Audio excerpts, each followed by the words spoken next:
형제와 여러분 안녕하세요. 오늘은 1월 21일 월요일 인류 구원을 위해 택하신 한 사람이라는 제목으로 창세기 11장 10절부터 32절까지를 묵상합니다. 10절 셈의 족보는 이러하니라. 셈은 100세 곧 홍수 2년에 아르박삿을 낳았고 아르박삿을 낳은 후에 500년을 지내며 자녀를 낳았으며.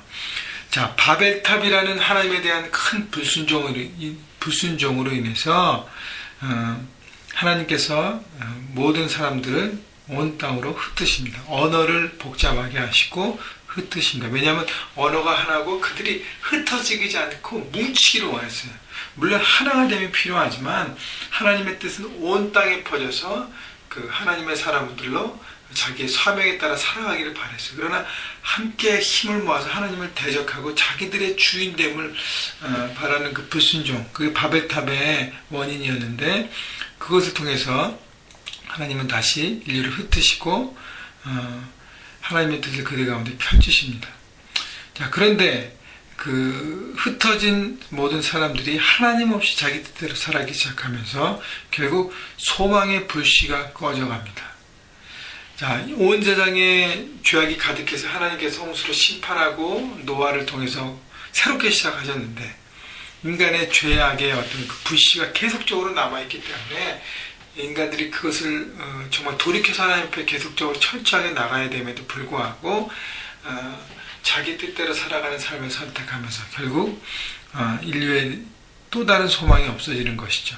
그때 하나님이 한 민족을 통해서 새롭게 구원의 역사를 준비하시는데, 그게 이제 셈의 족보를 통해서, 그러니까 셈의 후손을 통해서 발생되는, 이루어지는 그 민족을 통해서 하나님께서 온 인류를 구원하시기 위한 준비를 하십니다. 그래서 셈의 후손들을 보게 되는데, 족보를 보게 되는데, 자, 10절에 다시 보면 셈이 100세 곧 홍수 후 2년에, 그러니까 홍수 심판이 난 2년에 바로 아르박삿이라는 아들을 낳았습니다.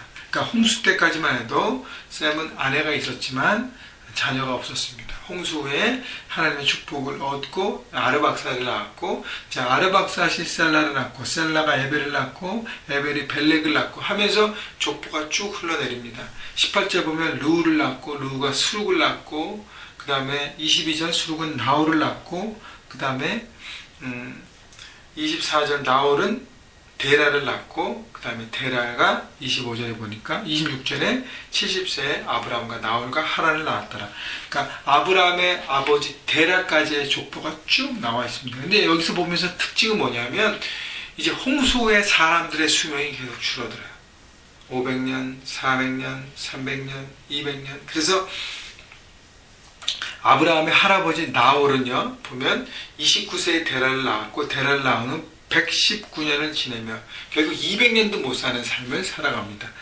자, 홍수 이후에 사람들이 그러니까 바벨탑이라는 큰 불순종을 하고 흩어져서 그렇게 하나님 없이 살아가는 인류의 어떤 소망이 없어지는 것뿐 아니라 수명이 단축되면서, 예전에는 장수하는 게 축복이었잖아요. 하나님 이 땅의 삶의 시간도 줄어들면서 결국 인류의 소망이 점점 없어지는 것 같죠.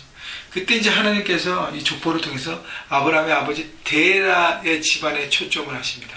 아브라함을 선택하기 위한 그 아버지 데라를 통해서 그 가정을 먼저 선택하시는데, 자, 보면 데라는 70세에 아브라함과 나홀과 하란을 낳았더라.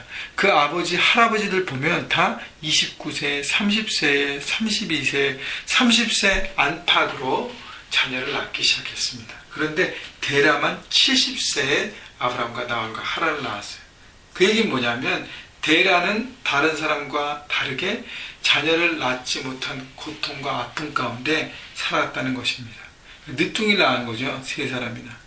그렇지만 그 70세 낳을 때까지 얼마나 많은 어려움이 있었을 거예요. 왜 우리 집안에는 자녀가 없는 것인가. 뭐 지금은 좀 다른 얘기지만 당시에는 출산하는 것이, 계보를 잇는 것이 너무너무 중요했기 때문에 특히 아들을 낳았어야 되잖아요. 아들을 통해서 이렇게 계보가 이어지니까. 그래서 그분이 너무너무 중요했다는 것이죠. 당시의 문화에서는. 그래서 데라는 늦은 자녀의 출산 때문에 마음의 고통과 상처, 어려움을 겪어갔다는 거고요. 그 다음에 27절, 데라의 족보는 이러하니라. 데라는 아브라함과 나홀과 하란을 낳고 하란은 롯을 낳았으며 하란은 그 아비 데라보다 먼저 고향 갈대아인의 우르에서 죽었더라. 자, 데라는 늦게 낳은 아들, 세 아들 중에서 막내 아들을 먼저 세상에서 보냅니다. 먼저 땅에 묻어요. 여러분, 자식을 땅에 묻는다는 것은 얼마나 부모로서 가슴이 아픕니까? 그것도 늦게 난 아들 중에서 막내 아들을 먼저 땅에 묻었다는 거예요. 물론 하란이 장성해서 아내를 얻고 그 다음에 아들을까지, 그러니까 손자까지 낳은 것을 참 귀한 일이지만 아들을 먼저 이 땅에서 묻었습니다. 결국 데라는 이 땅에서 녹록지 않은 어떤 평범하지 않은 많은 아픔과 고통 가운데 살아가는 집안이었다는 것입니다. 자, 그 집안에 나온 아브라함을 선택하셨는데, 데라는 그런 아픔이 있었고, 그러니까 우리 눈에 보기에는 그 집안을 선택할 이유가 별로 없다는 것이에요. 보통 세상의 기준에서는 뭔가를 선택해서 그 사람을 통해서 뭔가 새로운 일을 하려면 세상의 기준, 요즘은 스펙이라 그러잖아요. 스펙이 너무 좋고 사람들이 보기에 다 우러러보고, 야, 그렇지, 그 사람, 그 집안, 그 정도는 돼야지라고 하는 어떤 기준으로 바라보는데, 하나님의 기준은 틀린 거예요.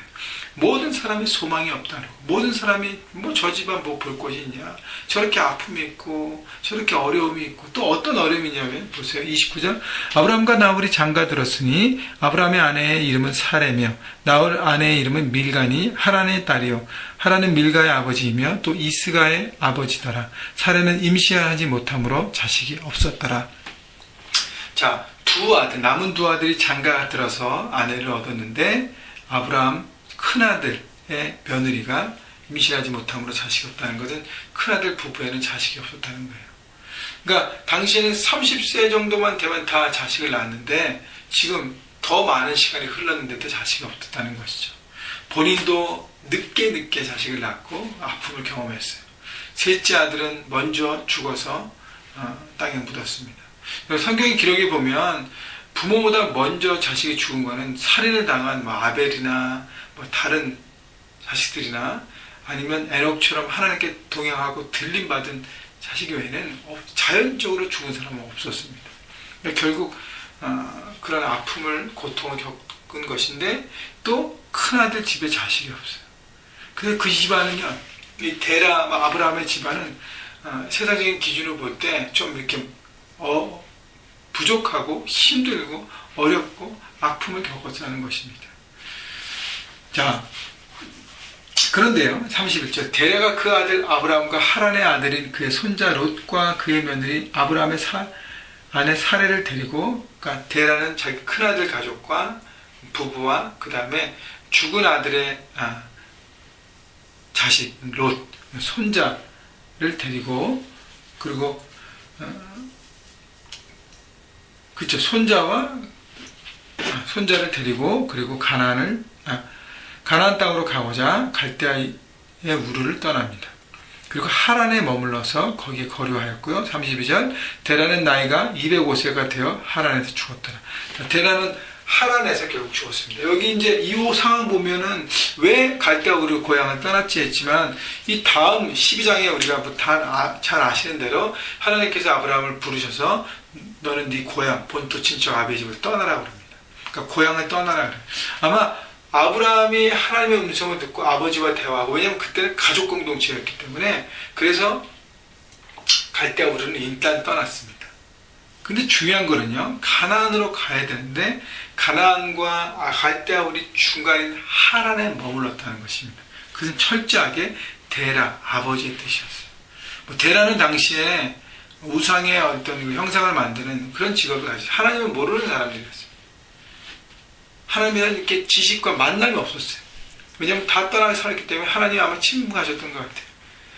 자, 그렇기 때문에 데라는 이 가정적인 아픔과 어려움을 겪고 여러 가지 힘든 상황 가운데 자식을 통해서 하나님의 음성을 들었지만, 그러나 거기에 순종할 마음이 없었다는 것이죠. 아무도 모르는 땅, 내가 거기는 갈 수 없다. 그렇지만 일단 떠나라 해서 떠나고 중간 지점에 이렇게 타협했다는 거예요. 세상과 하나님의 뜻과.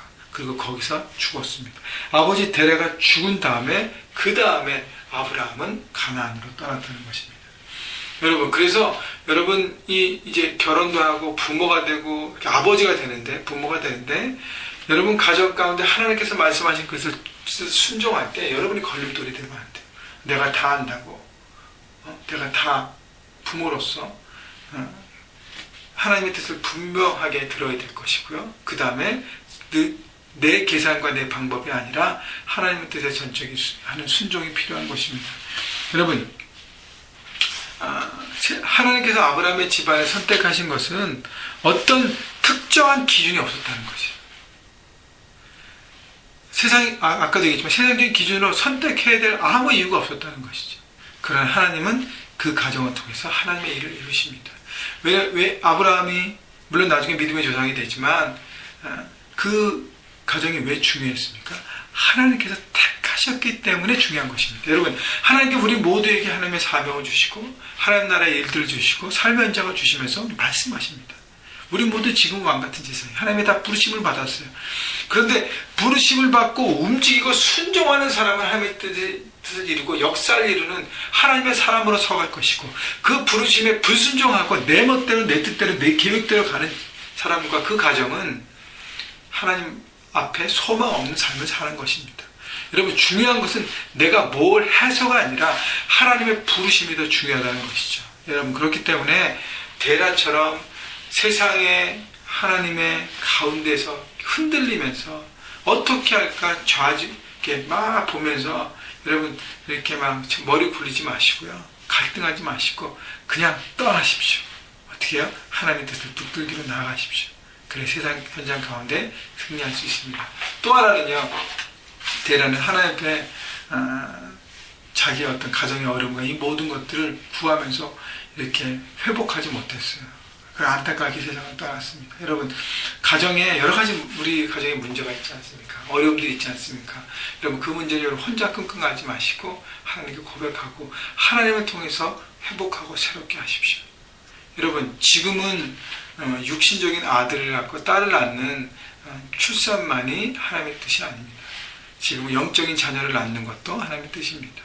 여러분, 하나님께서 주시면 낳는 것이고 주지 않으시면 영적인 자녀를 품고 기도하고 세워감으로 여러분 통해서 하나님의 자녀들이 귀하게 영적인 2세들, 육적인 2세들이 태어나서 풍성하게 되는 여러분의 가정이 되시기를 주님의 이름으로 축원합니다.